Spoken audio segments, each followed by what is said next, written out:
you want to join me here. Won't you be seated, please, ladies and gentlemen? Come on, Dr. Jaffe and Mr. Krogh, Mr. Ehrlich. Fine. All right. Ladies and gentlemen, I would like to summarize for you the meeting that I have just had with the bipartisan leaders, which began at 8 o'clock and was completed 2 hours later.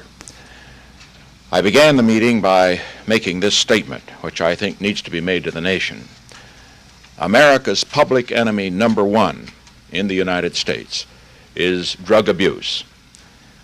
In order to fight and defeat this enemy, it is necessary to wage a new all-out offensive. I have asked the Congress to provide the legislative authority and the funds to fuel this kind of an offensive. This will be a worldwide offensive dealing with the problems of sources of supply as well as Americans who may be stationed abroad wherever they are in the world. It will be government-wide, pulling together the 9 different fragmented areas within the government in which this problem is now being handled. And it will be nationwide in terms of a new educational program that we trust will result from the discussions that we have had. With regard to this offensive, it is necessary first to have a new organization. And the new organization will be within the White House. Dr. Jaffe, who will be one of the briefers here today, will be the man directly responsible. He will report directly to me. And he will have the responsibility to take all of the government agencies, 9, that deal with the problems of rehabilitation, in which his primary responsibilities will be research and education, and see that they work not at cross purposes, but work together in dealing with the problem. If we're going to have a successful offensive, we need more money. Consequently, I'm asking the Congress for $155 million in new funds, which will bring the total amount this year in the budget for drug abuse, both in enforcement and treatment, to over $350 million. As far as the new money is concerned, incidentally, I have made it clear to the leaders that if this is not enough, if more can be used, if Dr. Jaffe, after studying this problem, finds that we can use more, more will be provided.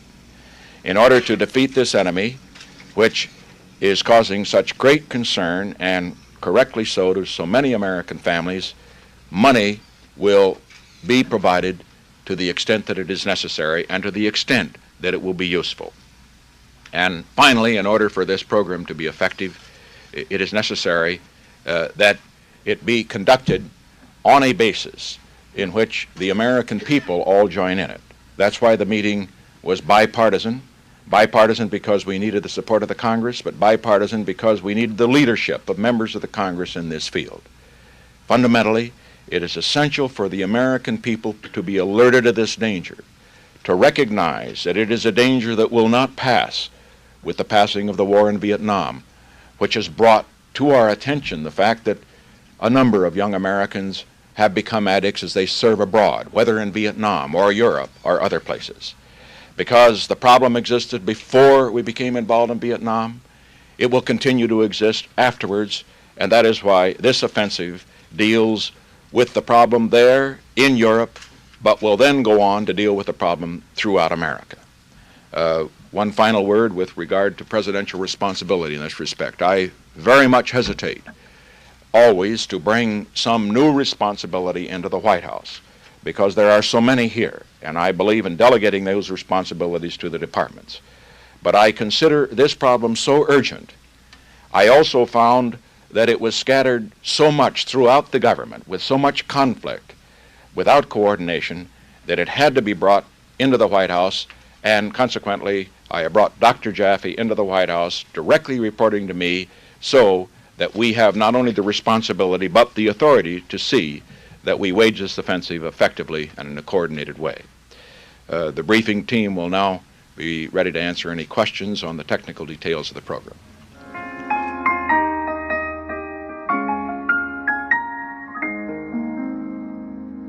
This is Weekend Edition from NPR News. I'm Rachel Martin.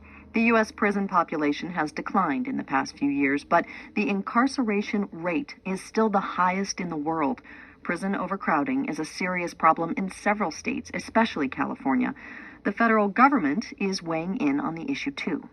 I think there are too many people in jail for too long and for not necessarily good reasons. That was U.S. Attorney General Eric Holder. In an interview with NPR earlier this year, he discussed how the country's drug policies have led to mass incarcerations. The war on drugs is now 30, 40 years old.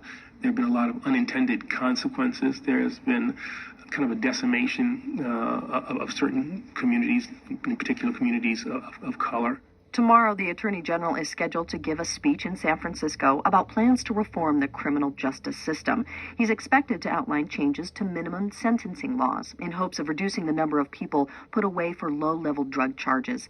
We thought it was a good time to look back on the drug war, what has worked and what hasn't. To help us do that, we reached out to Craig Reinerman. He's a sociology professor at the University of California, Santa Cruz, and he said that the war on drugs started with President Richard Nixon. Nixon and the Republicans ran on a law and order campaign, and the war on drugs was a way for Nixon to appeal to a core, more conservative, suburban white constituency, and it was seized upon as an opportunity to clamp down on a lot of things they wanted to clamp down on anyway, and it was used to that effect. Subsequent administrations used that phrase, the war on drugs. Ronald Reagan is often associated with aggressive drug policies. What was his legacy when it comes to the war on drugs? Well, it turns out that crack cocaine made its emergence in the mid-Reagan years, and Reagan jumped on it under the idea that this was a new and startlingly dangerous substance, the likes of which we'd never seen before, most addictive drug ever known, and all of that.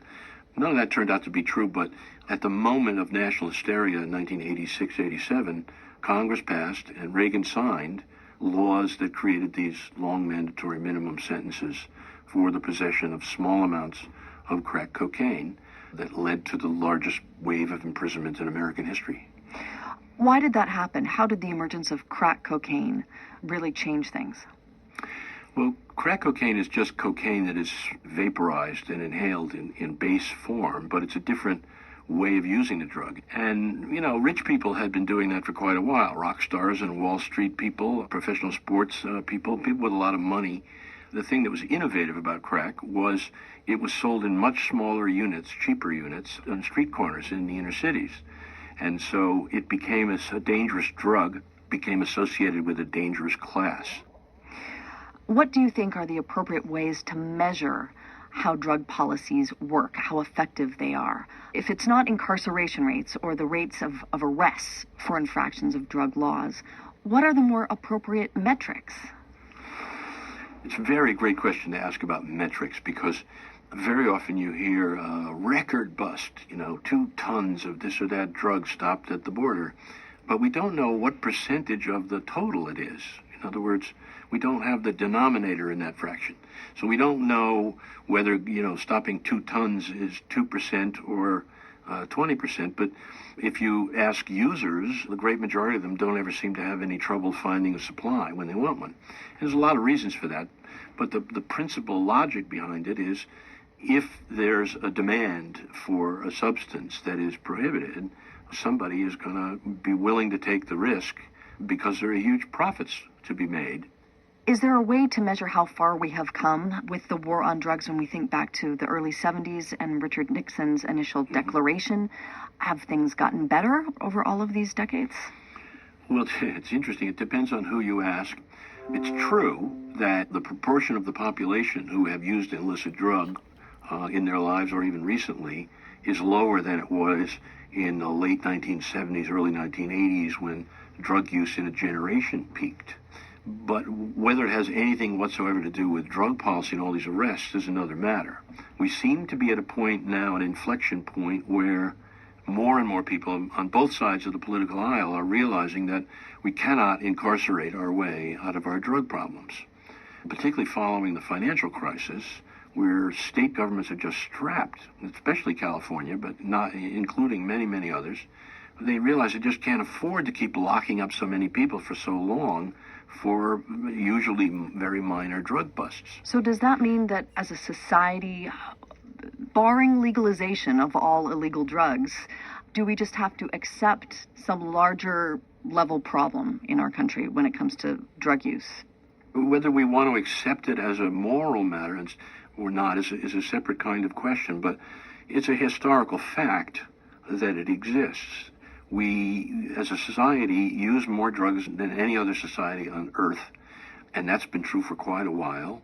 It has something to do with affluence and something to do with individualism and our mass consumption culture. So I think we have to accept that nobody's going to create a drug-free society. That's a complete myth.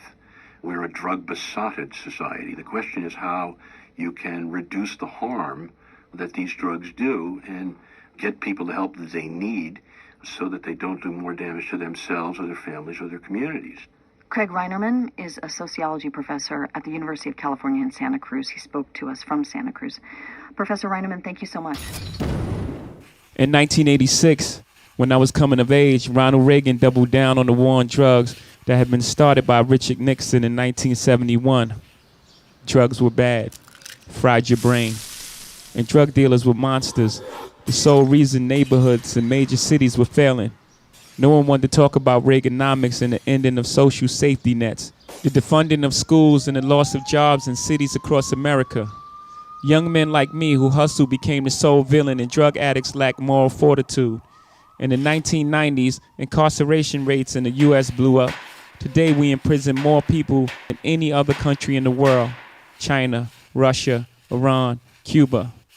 All countries we consider autocratic and repressive. Yeah, more than them. Judges' hands were tied by tough on crime laws, and they were forced to hand out mandatory life sentences for simple possession and low-level drug sales. My home state of New York started this with Rockefeller laws. Then the feds made distinctions between people who sold powder cocaine and crack cocaine, even though they were the same drug. Only difference is how you take it. And even though white people used and sold crack more than black people, somehow it was black people who went to prison. The media ignored actual data to this day. Crack is still talked about as a black problem. The NYPD raided our Brooklyn neighborhoods while Manhattan bankers openly used coke with impunity. The war on drugs exploded the U.S. prison population, disproportionately locking away black and Latinos.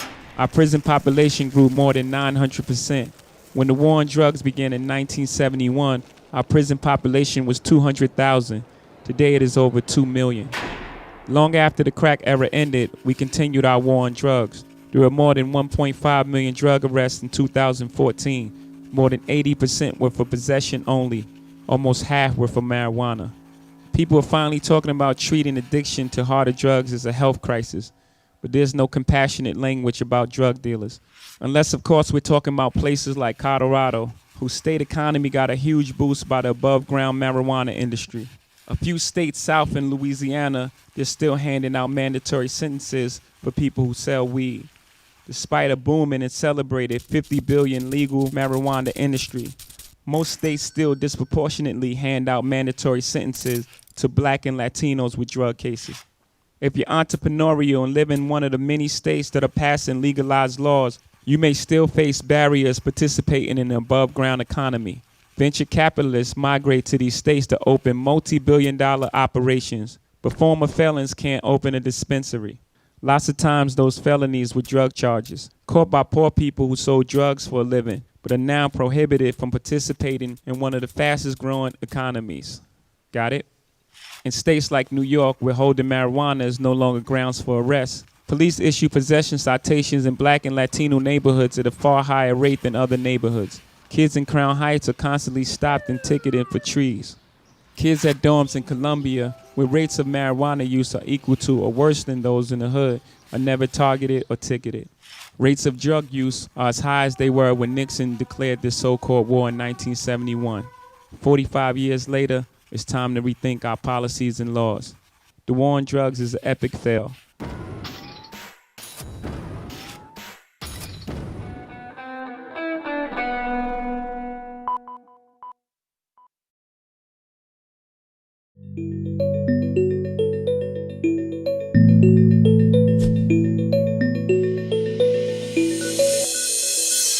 So I grew up here in Mississippi in a conservative family, wonderful, happy home. I was homeschooled from kindergarten through high school, and I never had any interest in drug use. Just say no sounded great to me. Wasn't interested. I went to a Christian university, and I got a degree in Bible, so there's no wild college stories there either. And I've still never used an illegal drug. I still have no interest in that. So my story is not one of a radically changed lifestyle. It's one of a radically changed mind. So about 5 years ago, and for my whole life prior to that point, my thoughts about drugs had been pretty simple. Drugs are bad. Drug use is bad. Outlawing drugs sounds like the right thing to do.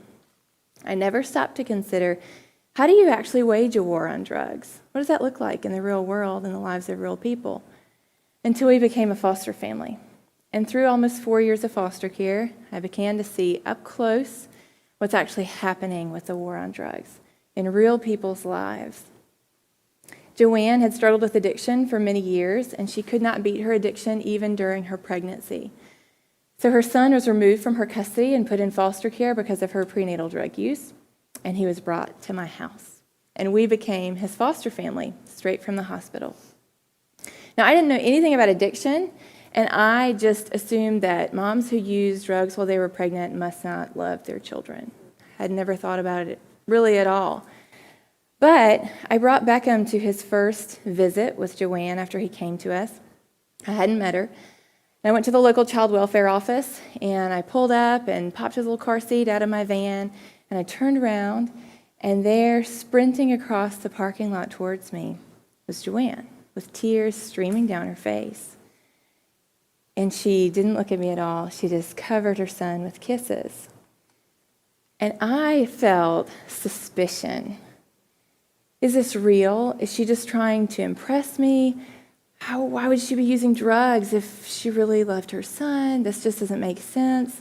So Joanne left for inpatient drug treatment, and she would call me from treatment and ask me to put her on speakerphone, and she would sing to Beckham. And I felt this war in my heart beginning to happen over everything I had always believed about drugs and people who use them and what I was now actually seeing.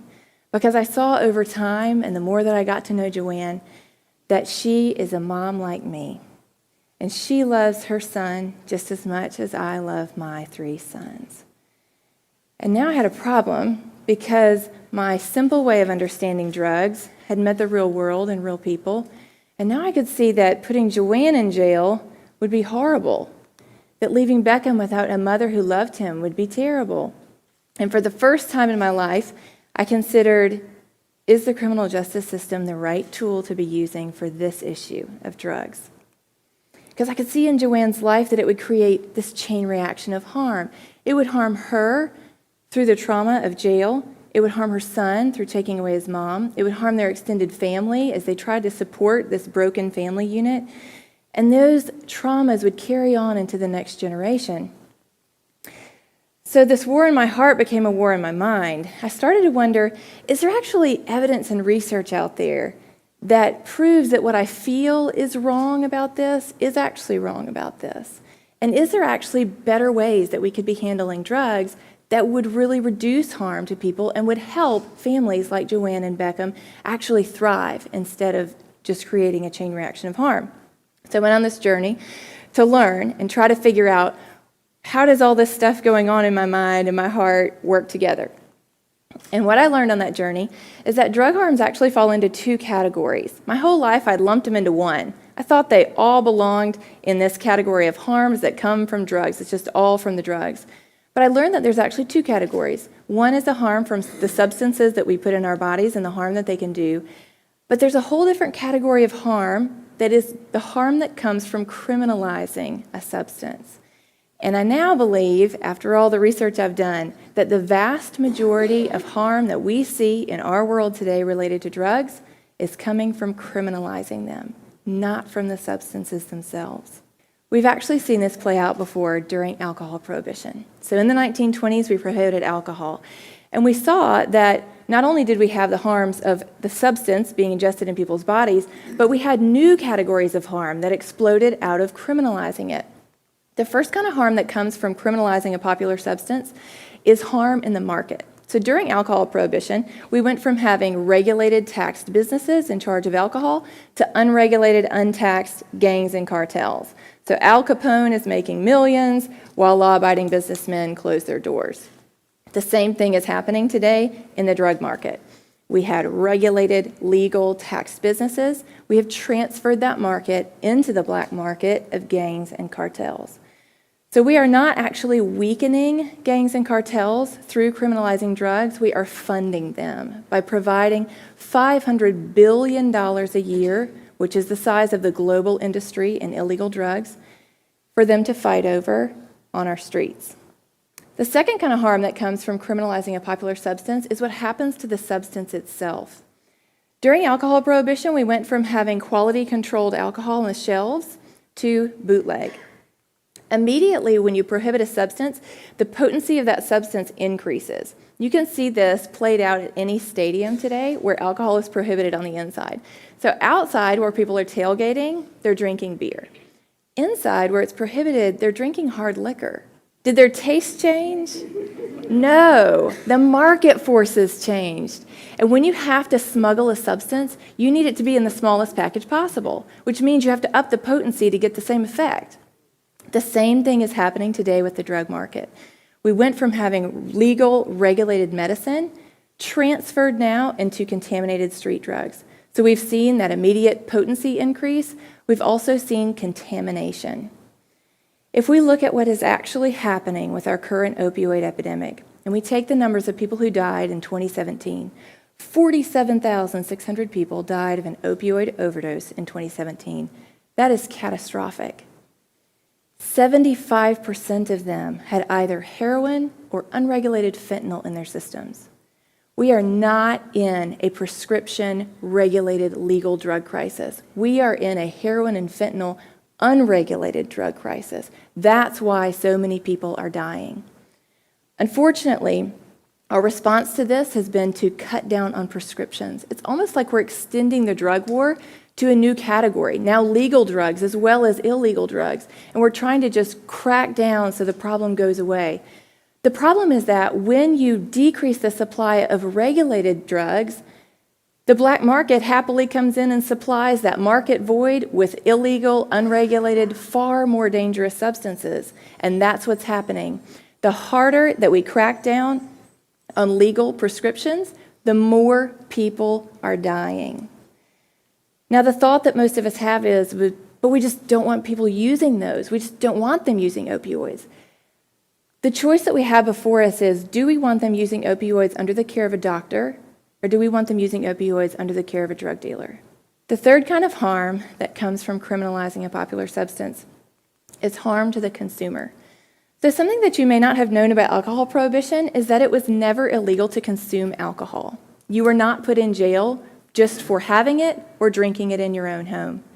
But we do that today with the drug war. We have criminalized users. So we went from treating people who use drugs and struggle with addiction as patients needing help. We now treat them as criminals needing punishment. Just here in Mississippi, we have over 3,800 nonviolent drug offenders sitting in Mississippi prisons today serving at least 1 year of prison sentence. That costs Mississippi taxpayers over $68 million a year just to house nonviolent drug offenders in our prisons for a year. But what's far more costly than the financial drain is the cost to a person's life from this approach. So we started with the drug use, and even in a legal regulated market, we still have to deal with the drug use. All of our resources should be in this category, decreasing the use of drugs. But when we criminalize drugs, we start a cycle. Now we have incarceration, which is extremely traumatic for the person that we put in jail and for their family as they try to support that person and manage their family without them being there. Incarceration frays the bonds between family members and the person in jail and their community. Sometimes those bonds are severed completely by the stress of incarceration. When somebody comes out of prison, they now have a criminal record. But what we want them to do is provide for themselves and their families. But a criminal record makes that really difficult, crippling their job opportunities, and often that is for life. All of these things are really traumatic. And research has repeatedly and conclusively shown that trauma is one of the highest risk factors for drug use in the first place and for addiction. We are creating the risk for more drug use and deeper addiction by criminalizing it. So we have spent decades of time, we have spent over $1 trillion using the criminal justice system for what is not a criminal issue.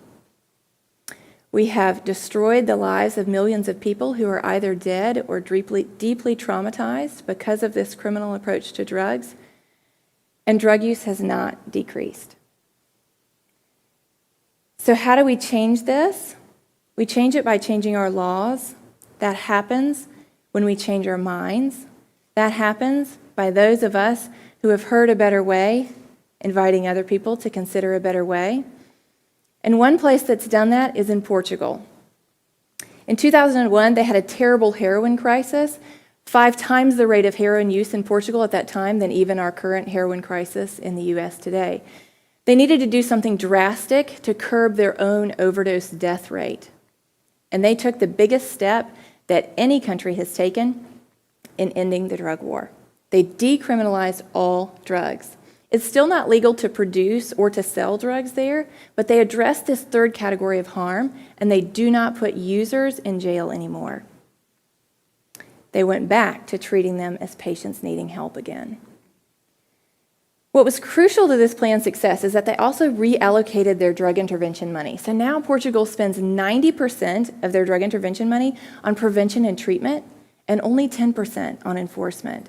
So they launched a huge public health initiative where they focused on how can we stop traumatizing people and instead help them build a life they want to be fully present for so they don't want to use drugs. So they helped them get jobs, they helped them get housing, they helped build those community bonds, they made treatment widely accessible to everybody who wanted it. In the United States, we do the exact opposite. We spend 10% of our drug intervention money on prevention and treatment, and 90% of it on enforcement. So what happened in Portugal? They've done this for 17 years now, since they've decriminalized drugs. Their injection drug use rate has been cut almost in half. Their drug addiction rate has been cut by 1/3. And their drug-related crime rate is also massively down. And their overdose death rate is now only 6 people per million citizens. Here in the US, for a comparable population size of 1 million citizens, it's 185. So for longer than I have been alive, we have believed that you can't have drugs without also having a drug war. That is the air we've breathed my whole life for decades. It's not true. We can stop all of the harm that's coming from criminalizing drugs and focus all of our resources into addressing the harms that come from the actual substances themselves. This isn't easy to do. It's not easy to change our minds. It felt to me much more like an earthquake than it felt like a great adventure, figuring out what I thought about this. That's what it always feels like when something we have deeply believed for a long time gets challenged. But that's what we have to be willing to face if we want to actually see better outcomes, if we want more people to be alive, more parents in the home raising their children, more people employed and able to provide for their own families, less crime in our communities. This is what's at stake for us as we decide the way that we want to move forward. Legalization and regulation is not a perfect approach. No approach will be perfect. It's a realistic one. It acknowledges that just like with alcohol and nicotine, we have substances that are potentially harmful that are always going to be with us. And we're going to handle them in a way that decreases the harm to people. So if it sounds idealistic, it's actually more realistic.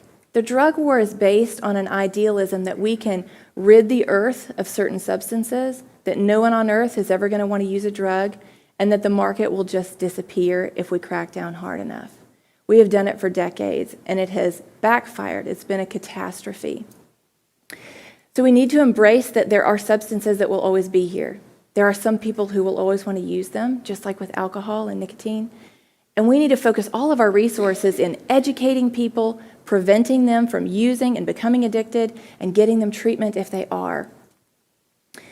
So as I put all of this new information that I was learning over a long period of time into my current belief system and try to figure out, okay, so I supported the drug war because I thought it was helping people, and now I see conclusively from evidence that it is creating a lot of harm. What am I going to do with that? Can I change my mind while also keeping the values that I hold dear? So I came back to what for me as a Christian and what for me as a conservative is a foundational, unshakable, not going anywhere belief. And that is in the absolute value of every human life. Every person matters. Every person has to be fought for. Every person must be protected. So Joanne had harm in her life from her drug use. She would readily admit that. Today, she's been sober since the day that her son was born 3 years ago. She works full-time with troubled youth. She is a wonderful mother and friend. That is not a guaranteed outcome. It does not always happen that way. But it can only happen that way because Joanne is not sitting in prison while her son grows up without his mother. Nikki is a mom very much like Joanne, a mom very much like me. In fact, the three of us only lived about 10 minutes away from each other. Nikki was also using drugs for part of her pregnancy, and her son was also removed from her custody because of her prenatal drug use. But Nikki was met with criminal charges for her prenatal drug use, and today she's at the beginning of a 15-year prison sentence in North Mississippi. Her mom is raising her children. When I called her mom to ask for permission to use their story in this presentation, the first words out of her mouth were, "Thank you for not forgetting us." So Joanne and Nikki, and many people like them, changed my heart, and research and evidence changed my mind. I came to see that the war on drugs in reality is a war on people. It's a war on children and families. It's a war on communities. I still believe people are responsible for the choices that they make, but I'm responsible for how I respond to those choices, and that moral weight falls on me. And as I saw what was really happening with the drug war, I couldn't support it anymore because my values don't support it. I want to protect life. I want to help people improve their lives. I want to strengthen families. I want stronger communities, more people working. And as I put that together, I began to realize there are lots of things I don't agree with, either I think are bad for you, or religiously I think are wrong, or that are even illegal. But it doesn't mean that I'm absolved from my responsibility for my response to that. And that moral weight falls on me, and it falls on us as a society with the kinds of laws we're willing to support. So we can either continue to try to pick up the pieces of the millions of lives that are being shattered as we speak by the drug war, or we can stop shattering them in the first place. This war had a beginning, and it will have an end. How long that takes and how many more families like Nikki's are caught up in that destruction, that's up to us, and that is what's before us, to be part of the solution. We can end this drug war. Let's end it for good. Thank you.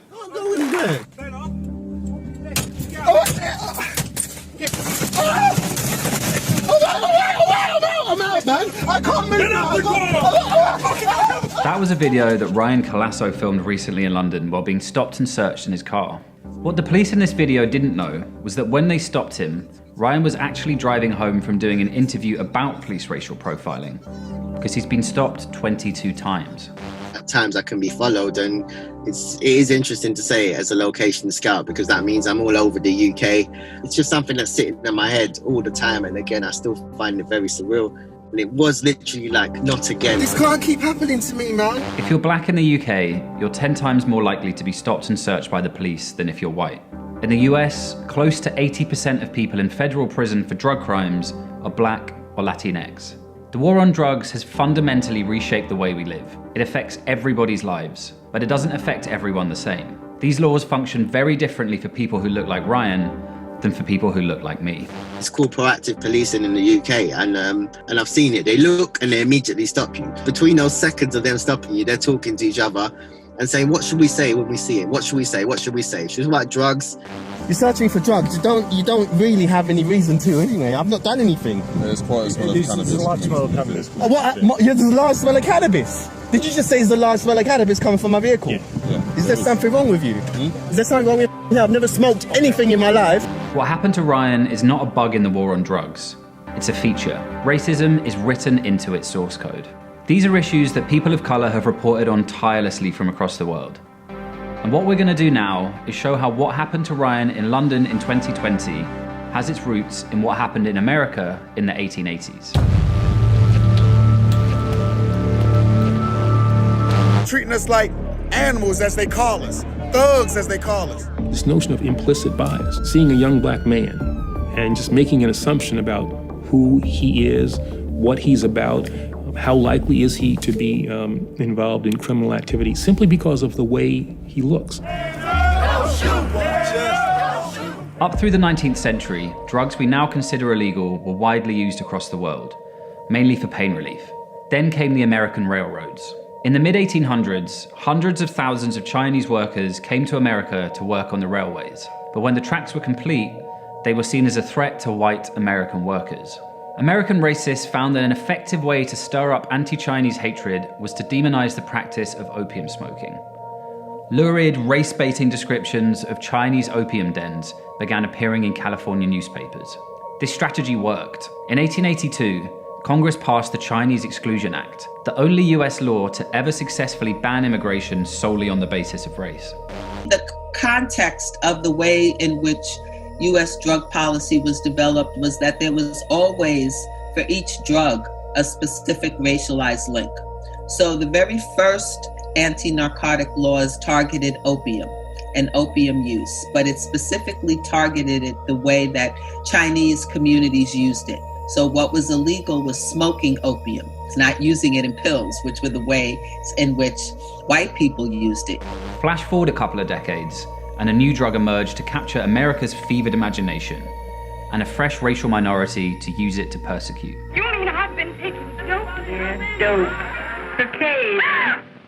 The kid catcher. Once enslaved, its victims sink ever deeper into a quagmire of moral decay. Haven't you any pride or decency left? You used to be sweet and clean.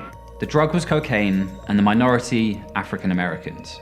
That's when you started seeing stories in the paper talking about Negro cocaine fiends. And the stories were so prevalent that many local police departments throughout the South increased the caliber of the bullets that they were using because they came to believe you needed a bigger bullet to bring down a black man who was on cocaine.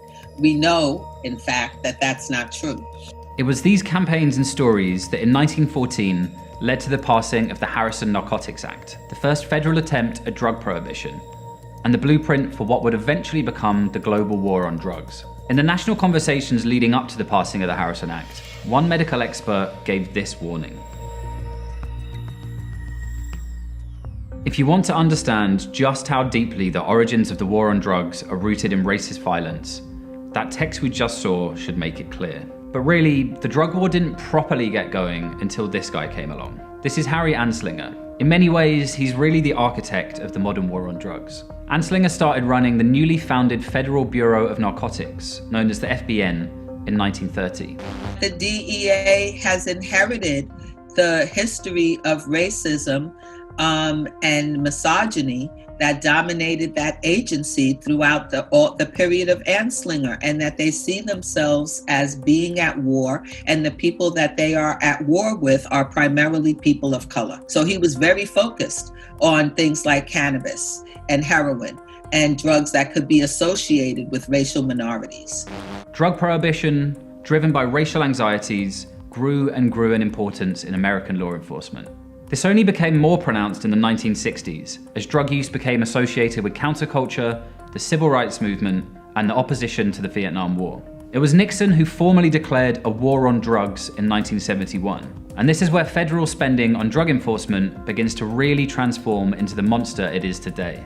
But even under Nixon's new war on drugs, there was still at least some emphasis on drug treatment and rehabilitation.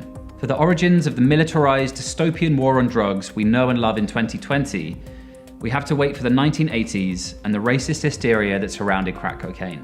Crack wasn't actually a new drug at all. It's simply cocaine that's been treated so you can smoke it instead of snort it. But the way it was treated by the authorities and the media was entirely different. This is at the same time that Hollywood was celebrating cocaine use, where people walked around with little silver spoons around their neck and nobody thought that there was any problem with that. At the same time, the police were busy going out into Black communities and sweeping up Black people for small amounts of crack cocaine and locking them up.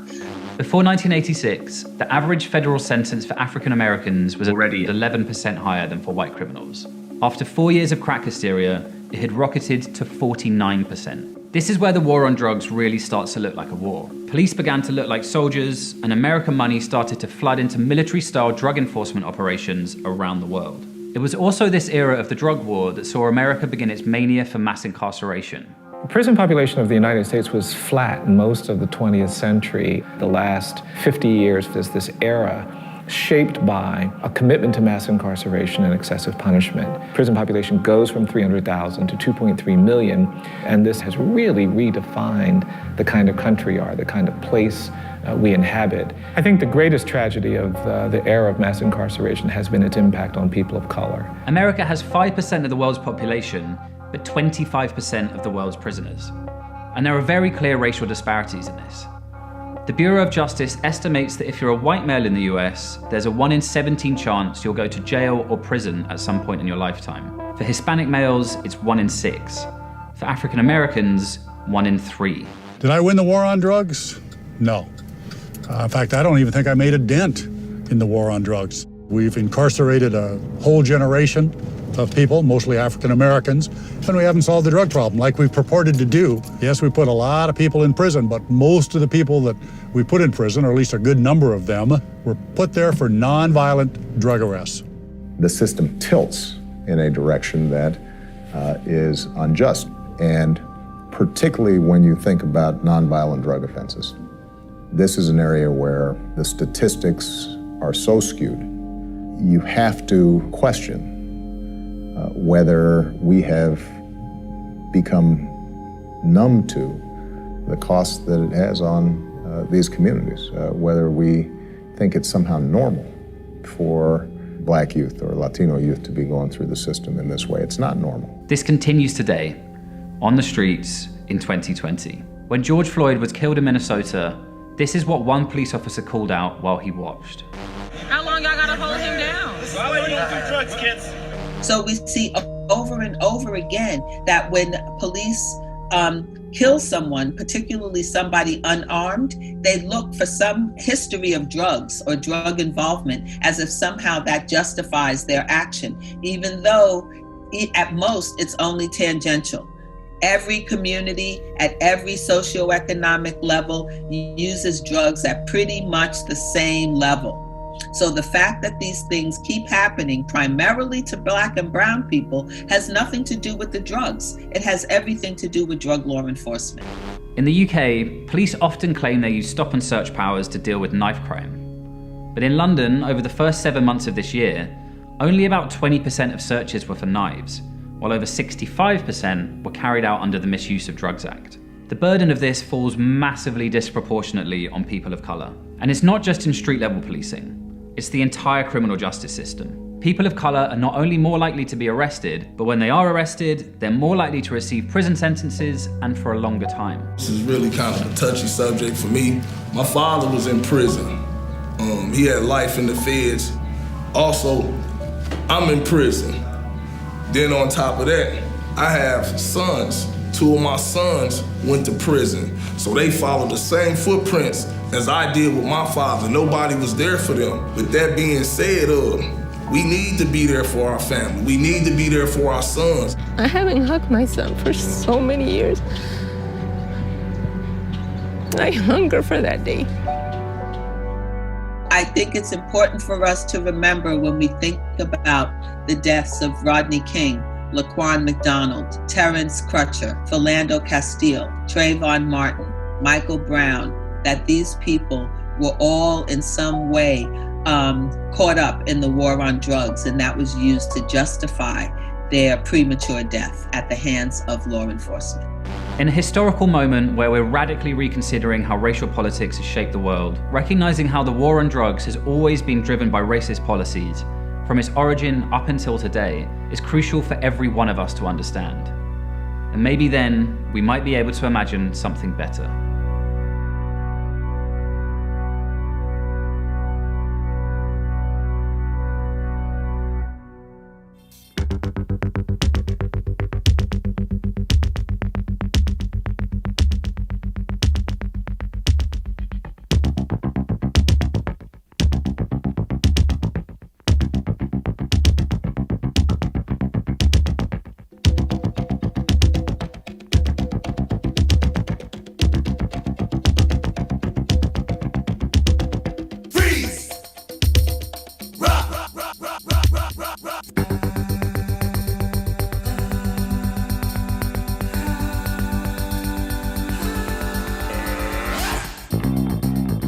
Bass.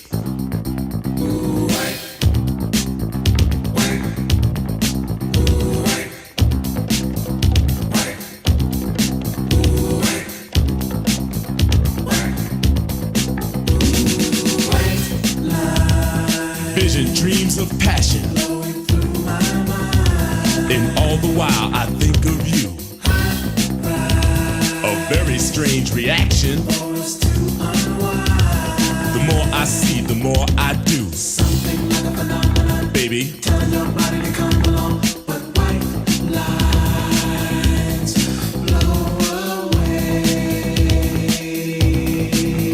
Blow, rock it, blow. Ticket to ride, white line highway. Tell all your friends they can go my way. Pay your toll, sell your soul. Pound for pound, costs more than gold. The longer you stay, the more you pay. My white lines go a long way, either up your nose or through your vein, with nothing to gain except killing your brain.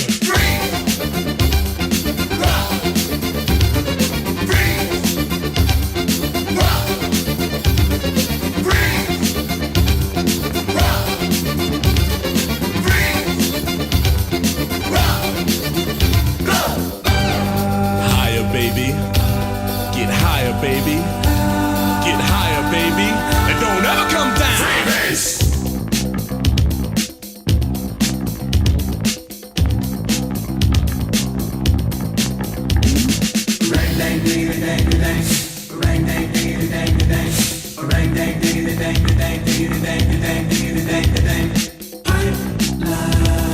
Pure as the driven snow.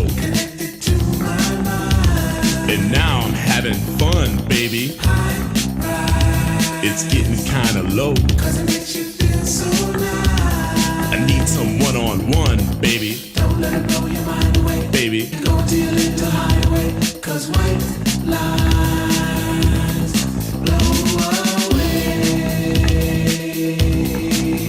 Blow! Rock it! Blow! A million magic crystals, painted pure and white. A multi-million dollars, almost overnight.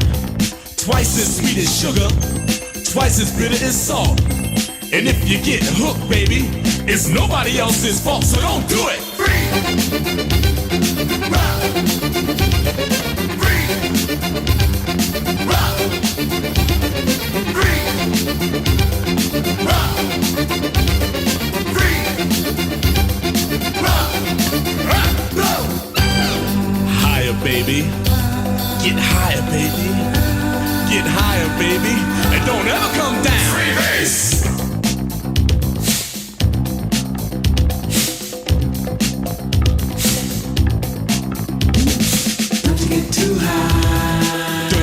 Too high, baby. Turned you on. You really turned me on and on. Cause you gotta come down. My temperature is rising. When the thrill is gone.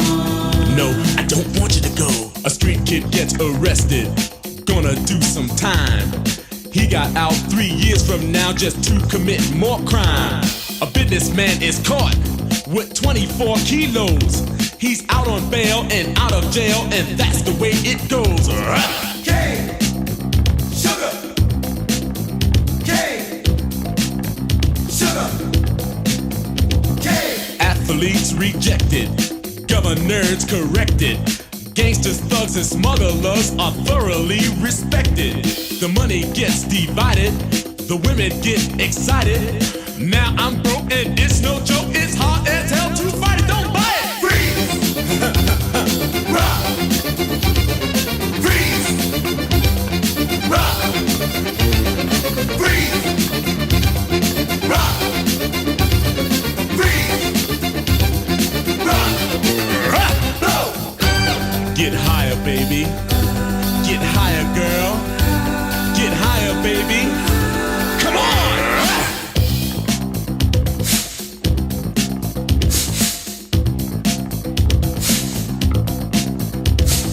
White light. Vision, dreams of passion. Flowing through my mind. And all the while I think of you.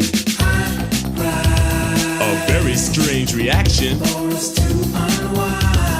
The more I see, the more I do. Something like a phenomenon, baby. Telling your body to come along, but white lights blow away.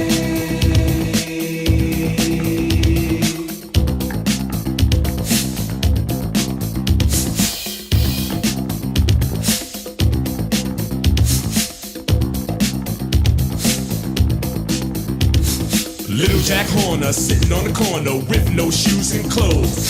This ain't funny, but he took his money and sniffed it up his nose. Hey man, you want cops and blow? Sure, what you got? Dust flakes and rocks. I got China White, Mother of Pearl, Ivory Flake. What you need? Oh yeah, well, check it out, man. Just let me get a freeze. Go ahead, man. Do it. Kill you. Yeah, man, that's raw.